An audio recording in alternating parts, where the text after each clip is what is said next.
여호와께서 모세에게 말씀하여 이르시되 이스라엘 자손에게 말하여 그들에게 이르라. 너희는 내가 주어 살게 할 땅에 들어가서 여호와께 화제나 번제나 서원을 갚는 제사나 낙헌제나 정한 절기제에 소나 양을 여호와께 향기롭게 드릴 때 그러한 헌물을 드리는 자는 고운 가루 10분의 1에 기름 4분의 1인을 섞어 여호와께 소제로 드릴 것이며 번제나 다른 제사로 드리는 제물이 어린 양이면 전제로 포도주 4분의 1인을 준비할 것이요 순양이면 소제로 고운 가루 10분의 2에 기름 3분의 1인을 섞어 준비하고 전제로 포도주 3분의 1인을 들여 여호와 앞에 향기롭게 할 것이요 번제로나 서원을 갚는 제사로나 화목제로 숫송아지를 예비하여 여호와께 드릴 때에는 소제로 고운 가루 10분의 3의 바에 기름 반인을 섞어 그 숫송아지와 함께 드리고 전제로 포도주 반인을 들여 여호와 앞에 향기로운 화제를 삼을지니라. 아멘. 이스라엘 백성들의 불평은 민수기 11장부터 16장까지 계속됩니다. 그렇게 혼나고도 불평이 그치지가 않는 것입니다. 그런데 우리도 그렇습니다. 우리도 작은 일에 불평하고 뭐만 하면 부정적으로 생각하고 판단하는 이런 습관이 혼나도 고쳐지지가 않습니다. 심지어 그것이 하나님의 인도하심이어도 우리는 불평하는 것이 우리들의 모습일 것입니다. 이스라엘 백성들은 광야 생활을 할 때부터 3일 만에 한 번꼴로 불평을 했다고 생각해 보면 2년 동안 그것을 계속했다고 생각해 보면 옆에 있는 듣는 사람도 얼마나 지치겠습니까?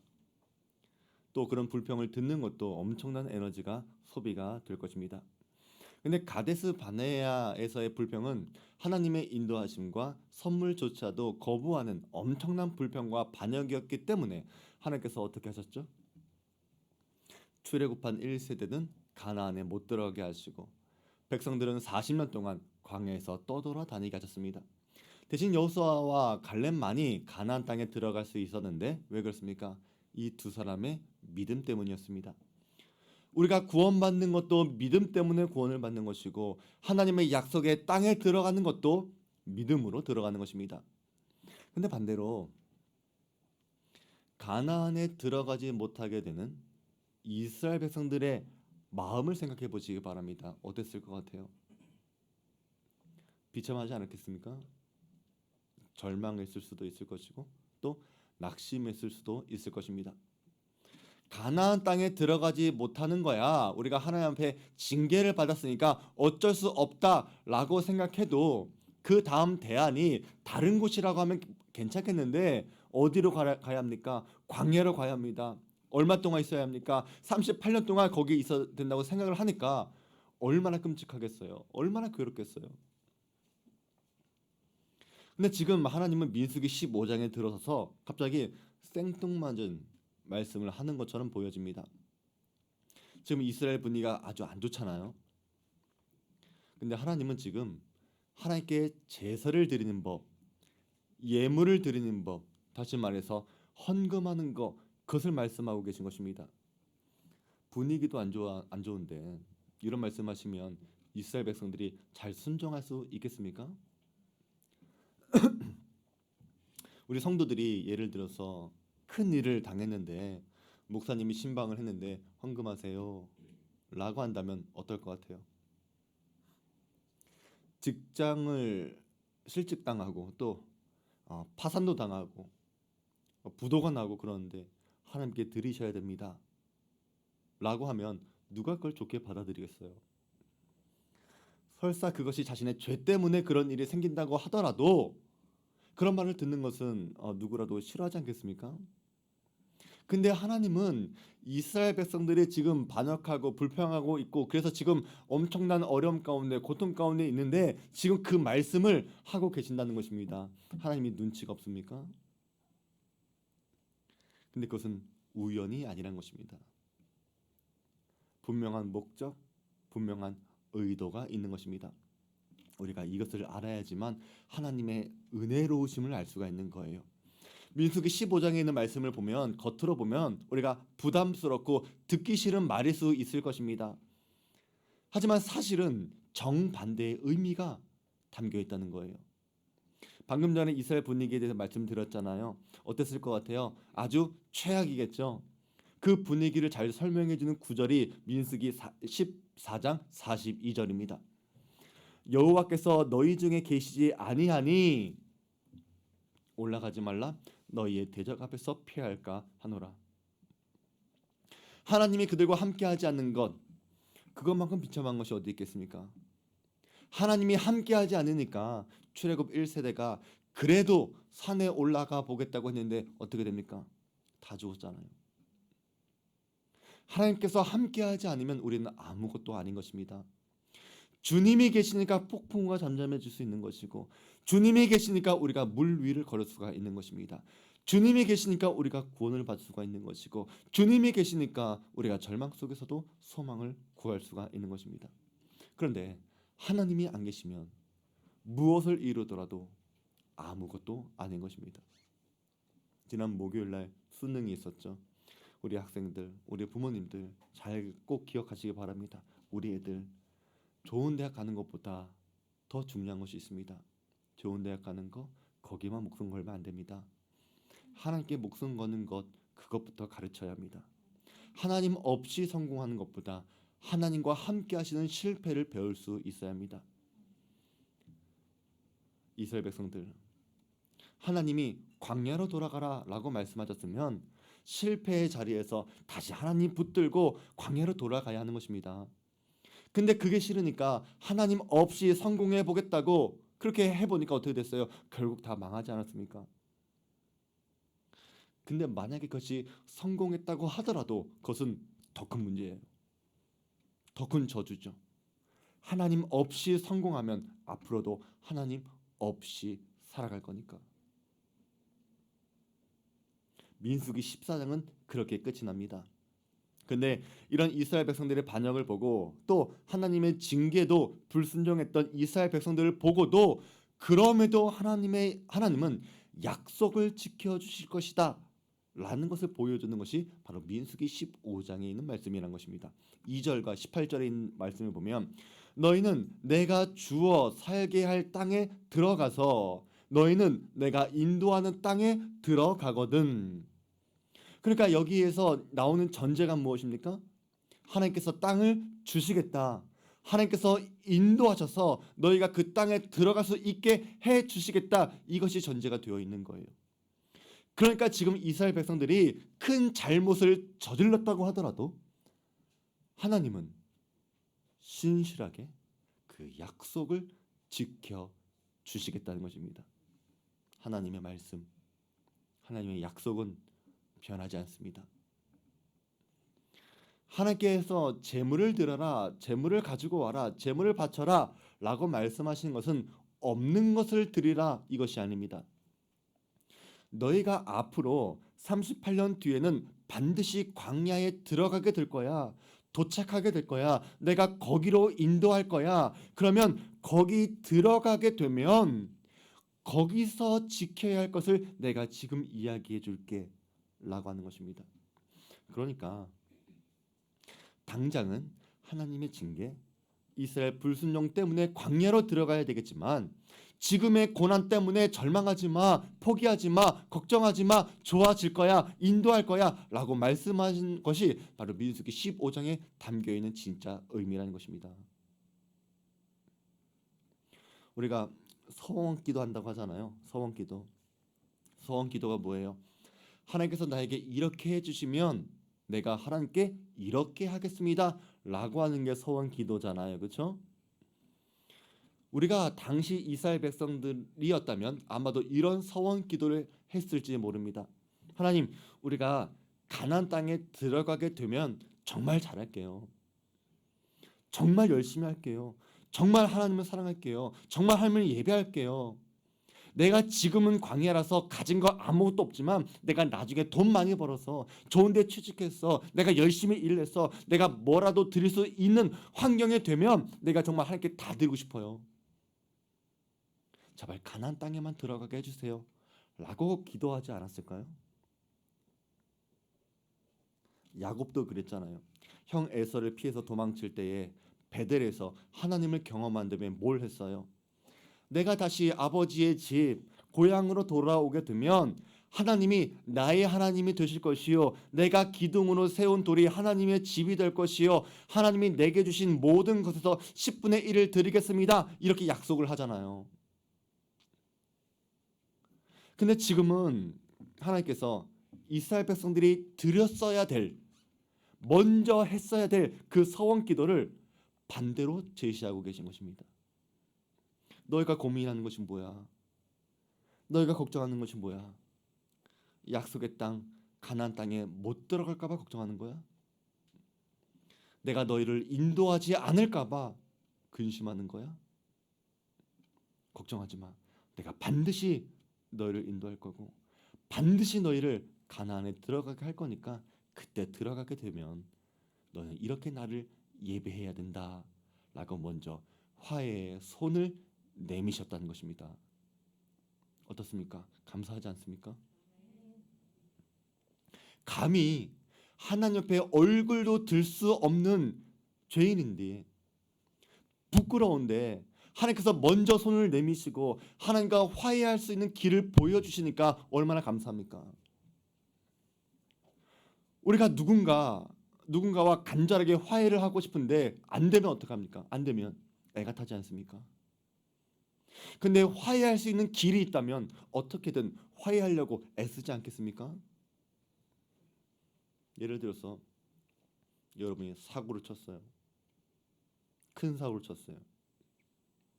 그래서 상대방하고 합의를 해야 되는데 안 해줘. 전화도 안 받아. 그럼 어때요? 안 해주면 감옥 간다는데 합의가 안 되면 답답하죠. 속 타죠. 죽을 것 같죠. 계속 기다려라. 나 지금 바쁘니까 좀만 기다려. 다음에 전화해라. 그럼 어떻게 돼요? 기다리는 그 시간이 1분 1초가 정말 지옥같이 않겠습니까? 근데 합의해 줄 테니까 오래요. 근데 그 합의 조건도 까다롭지도 않아요. 나중에 잘 되면 그때 가서 갚아. 그리고 넉넉히 시간 줘. 어때요? 감사하지 않겠습니까? 다행이다. 그렇게 생각하지 않겠습니까? 바로 민수기 15장의 말씀이 그런 말씀이란 것입니다. 하나님은 지금 당장 이스라엘 백성들한테 너 가지고 와라. 너 이렇게 예물을 드려라. 그렇게 말씀하는 것이 아니었다는 거예요. 하나님께서 이스라엘 백성들에게 뭘 요구한지를 보세요. 곡식, 기름, 포도주, 소, 양 이런 것을 요구하십니다. 근데 지금 광야에 있는 이스라엘 백성들한테 이런 것이 있어요? 없어요? 없잖아요. 불가능합니다. 근데 하나님께서 그걸 지금 가지고 오래요? 아니에요. 나중에 가나안 땅에 들어가게 되면 그때 가지고 오라는 것입니다. 이 말은요. 너희가 지금은 아무것도 없지만 나중에 가면 너 농사도 지을 수 있어. 포도나무도 심을 거고 소나 양 같은 짐승도 키우게 될 거야. 그때 그거 가지고 오면 돼 라고 말씀하는 거예요. 그러면 그것이 어려운 명령입니까? 부담되는 명령이에요? 아니에요. 여러분 포도를 생각해 보세요. 지금은 포도가 없죠. 여름 다 지났으니까 추석도 다 지났으니까 포도가 없죠. 이스라엘 백성도 없어요. 지금은 포도. 근데 가나안의 포도가 어떤 포도였는지 기억하시나요? 정탐꾼들이 가나안 땅이 얼마나 비옥한지를 보여주려고 증거를 가져온 게 포도송이었어요. 근데 두세 사람이 메고 온 것이 그 포도였다는 거예요. 그러면 앞으로 이스라엘 백성들이 거두게 될 포도송이가 그 정도라는 거예요. 어마어마하다는 거예요. 이런 엄청난 포도송이들을 수확하게 될 건데 그때 드릴 수 있는 포도주가 아깝겠어요?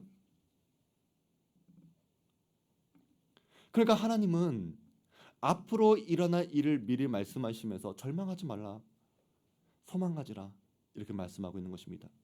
지금 당장은 하나님이 떠나신 것처럼 보여도 하나님은 절대로 우리를 포기하지 않으실 것이고 우리가 앞으로 받게 될 상급이 너무나도 크다는 것입니다.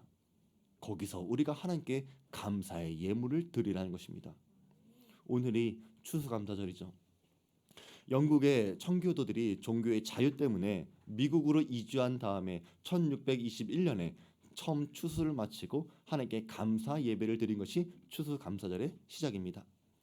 이 사람들 잘 먹고 잘 살려고 미국에 이민 온 거 아닙니다. 막 투자 이민 막 그런 거 아니에요. 믿음 때문에 온 거예요. 하나님 때문에 온 거예요. 목숨 걸고.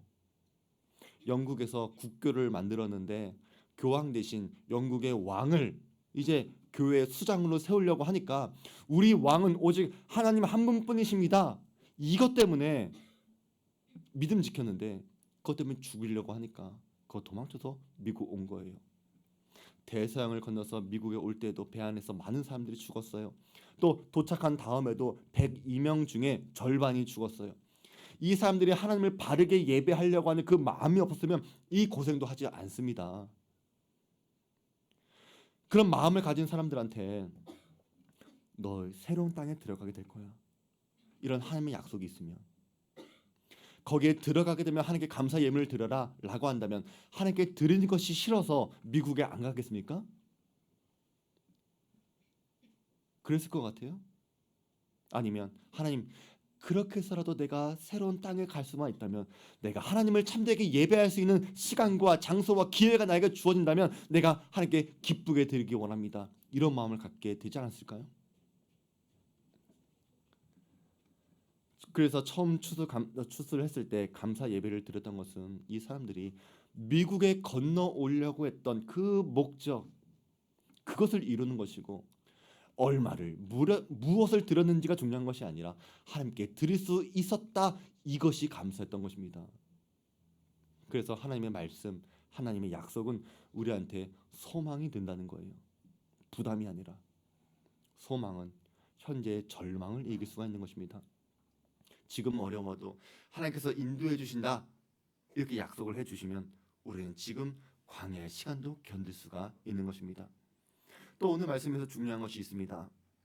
하나님께서 예물을 드릴 때 그냥 드리는 것이 아니라 어떻게 드려라 이렇게 구체적으로 말씀해 주십니다. 예를 들면 단위를 오늘날로 환산해서 리터로 이야기하면 어린 양을 드릴 때에는 고운 가루 1.5리터, 기름 0.5리터, 포도주 0.5리터랑 함께 드려야 합니다. 또 송아지를 드리려면 고운 가루 4.5리터, 기름 1리터, 포도주 1리터를 드리라고 말씀하십니다. 자, 그냥 드리면 안 됩니까? 그냥 드리면 안 됩니까? 왜 이렇게 드려야 됩니까? 이게 뭐를 의미하는 것 같아요? 궁금한 적 없어요? 그럼 떡볶이 좋아하세요? 떡볶이 좋아하세요? 제가 백종원의 떡볶이 레시피를 알아왔습니다. 프라이팬에 떡볶이랑 물 2컵이랑 설탕 3푼을 넣고 끓입니다. 그리고 보글보글 끓으면 고추장 1스푼을 넣어줍니다. 그리고 고추장을 잘 풀어주면서 간장 2스푼을 넣습니다. 그리고 고춧가루 1.5스푼을 넣고 마지막에 파를 썰어 넣으면 백종원의 떡볶이가 됩니다. 참 쉽죠? 자, 그러면 왜 하나님께서 제물을 드릴 때 자세하게 말씀해 주신 이유를 알겠습니까? 그게 바로 하나님의 레시피였다는 거예요. 음식 재료 그대로 먹어라, 그대로 바쳐라 이것이 아니라 너 제물을 드릴 때 제대로 조리해서 제대로 요리해서 먹어야 맛있는 것처럼 하나님께 예물을 드릴 때도 그냥 드리는 것이 아니라 그냥 주머니에 잡힌 대로 그냥 헌금하는 것이 아니라 정성껏 하나님께서 받으시게 하나님께서 맛있게 드실 수 있도록 드리라고 하는 것입니다. 물론 하나님께서 뭐 직접 드신다 그런 의미는 아니겠죠. 하지만 오늘 본문에는 그런 의미가 있다는 것입니다. 그게 어디냐? 3절 말씀입니다. 향기롭게 드릴 때에 우리가 밥을 먹더라도 맛있게 먹기를 원하는 것처럼 밥도 있어야 되고 김치도 있어야 되고 국물도 있어야 되고 반찬도 있어야 되는 것처럼 하나님께도 향기로운 식탁을 준비하라는 것입니다. 그러니까 우리가 이 구절들을 그냥 읽으면 복잡해, 뭐가 이렇게 까다로워 이런 생각이 들겠죠. 근데 우리가 하나님께 맛있는 음식을 대접해 드려야지. 내가 소가 있고 양이 있고 비둘기가 있어 내가 이렇게 해가지고 하나님께 정말 향기로운 내가 제물을 드려야지라고 한다면 어떻게 드려요? 그냥 통째로 드릴 거예요? 아니에요. 하나님께서 말씀해 주신 레시피대로 우리는 드릴 수 있다는 것입니다. 안 하려고 하면 이게 복잡해요. 근데 하려고 하면 감사하죠. 얼마나 친절해요. 쉬운 거예요. 간단한 거예요. 그냥 시키는 대로만 하면 되는 거니까. 근데 더 놀라운 것은 이 식사에는 아주 깊은 은혜가 숨겨져 있다는 것입니다. 시편 23편에 주께서 내 원수의 목전에서 내게 상을 차려주시고 기름을 내 머리에 부으셨으니 내 잔이 넘치나이다. 여기서 상을 차려주시고 라고 하는 말은 테이블을 차려달라는 말입니다. 그러니까 원수들 앞에서 밥상을 차려달라고 하는 거예요. 밥상을. 이상하죠? 왜 다윗이 원수 앞에서 밥상을 차려달라고 말했을까? 여기서의 상은 사귐의 테이블입니다. 원수랑은 밥을 같이 안 먹습니다. 내가 좋아하는 사람하고 밥을 먹는 거예요. 그래서 아까 우리 교회 성도들 같이 식사한 거예요. 가족들, 친구들. 그러니까 다윗은 원수들 앞에서 하나님과의 사귐, 원수들과의 화해를 원했다는 것입니다. 마찬가지로 하나님께서 예물을 드려라 라고 하는 것은 너와 내가 사귐의 시간을 갖자, 회복의 시간을 갖자, 화해의 시간을 갖자, 교제의 시간을 갖자 라고 하는 의미가 바로 이 예물의 의미였다는 것입니다. 근데 생각해 보세요. 지금 타이밍이 좋은 때입니까? 좋은 때가 아니에요.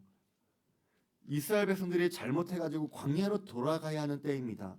하나님도 안 계신 것 같고 인도하지 않을 것 같고 자신의 죄책감이 가득할 때에 하나님은 내가 너희를 가나안으로 인도하고 거기서 굶주리지도 않을 것이고 너와 내가 풍성한 식탁의 자리에서 포도주와 함께 식사하자라고 따뜻하게 우리를 초대하고 있다는 것입니다. 그러니까 하나님과 화해와 사귐을 위해서 이것이 필요하단다 라고 말씀하고 있는 것이 민수기 15장의 말씀인 것이고, 그러니까 민수기 15장에 있는 말씀은 뭐 우리한테 의무나 부담을 주려고 하는 말씀이 아니라 축복의 말씀인 것입니다. 그런데 이 축복의 말씀에서 제외가 되는 사람이 있었어요. 누구였을까요? 출애굽한 1세대들입니다. 하나님의 인도에 불평하고 불만을 갖고 불순종했던 사람들, 새로운 사람을 뽑아서 애굽으로 돌아가자 외쳤던 그 사람들, 이 사람들은 이런 하나님의 예비와 축복과 인도에 대해서 받을 수가 없는 사람들입니다. 이 땅이 얼마나 좋은 땅인지, 여기에 얼마나 하나님께서 크신 축복과 은혜와 기쁨과 감사가 있는지 믿지 않았던 사람들이었습니다. 그래서 하나님의 풍성하고 친밀한 이 시간은 그 사람들한테는 허락되지 않은 것입니다. 이 사람들은 민수기 15장에서 하나님이 요구하시는 것을 더 많이 드린다고 하더라도 하나님은 받지 않으십니다. 하고 싶어도 할 수가 없는 것입니다. 또 하나님은 이들한테 원하지도 않으십니다. 그러니까 민수기 15장에 있는 축복이 크면 클수록 그들의 비참함은 더 커지지 않겠습니까? 그래서 우리는 이 민수기 15장의 말씀을 어떻게 듣고 있느냐, 이것이 중요한 것입니다. 여러분이 하나님께 예물을 드려라, 헌금을 드려라 라고 하는 말씀을 부담스러운 의무로 생각합니까? 아니면 하나님과 화해, 하나님과의 사귐으로 생각합니까? 우리가 하나님을 어떻게 믿고 생각하느냐에 따라서 이 말씀은 누군가한테는 축복과 소망의 말씀으로 들릴 것이고, 누군가한테는 하나님은 너무나 이기적이셔, 너무나 악하신 것 같아, 너무나 욕심이 많으신 것 같아, 전에 들었는데 또 달라고 하시는 것 같아 라고 악평을 할 수가 있는 것입니다. 많은 사람들이 하나님께 들을 때에도 꼭 해야 합니까? 이 정도 해야 합니까? 라고 생각합니다. 그저 감동되는 대로 하면 안 됩니까? 과하지도 않고 모자라지도 않고 적당하게 하면 되지 않습니까? 이렇게 생각합니다. 근데 만약에 주님께서 십자가 위에서 이 정도면 됩니까? 라고 하는 생각을 가지셨다면 우리가 어떻게 되었겠습니까? 채찍에 맞는 건 오케이, 그 정도는 내가 참을 수 있어. 십자가 메고 골고다 올라가는 것, 그 정도도 내가 할 수는 있어. 근데 하나님, 십자가에서 달려 죽는 건 아니잖아요.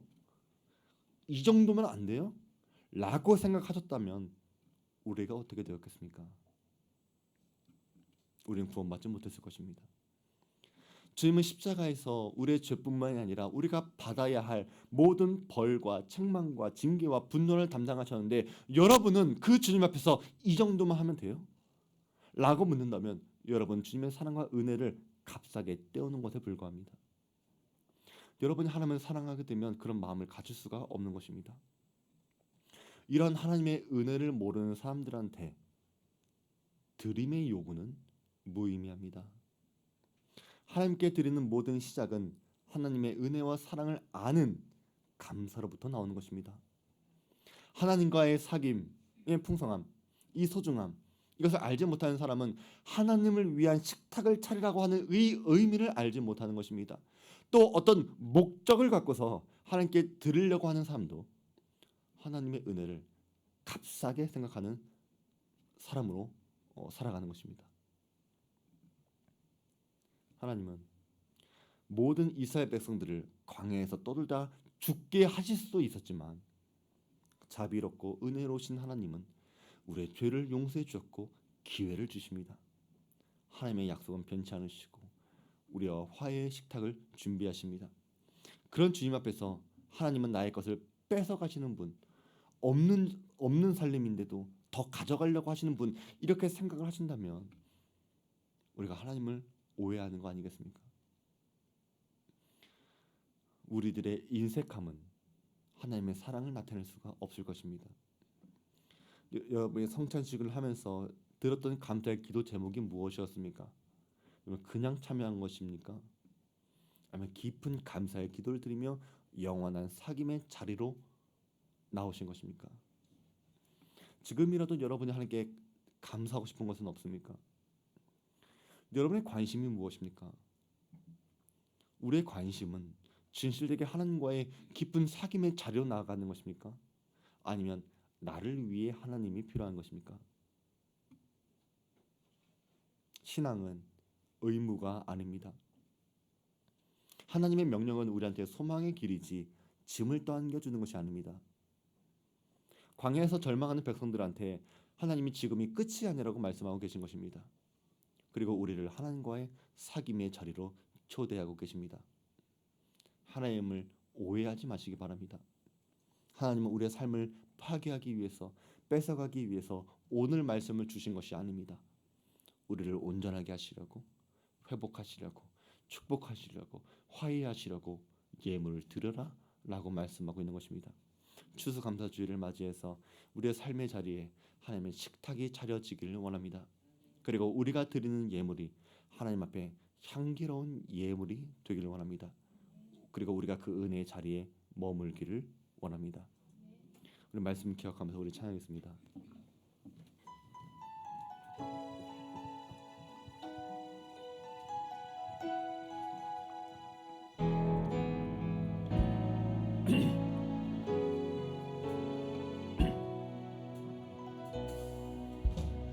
날 위해 십자가에서 깨뜨리신 사랑, 오늘도 그 사랑 안에 나 거합니다.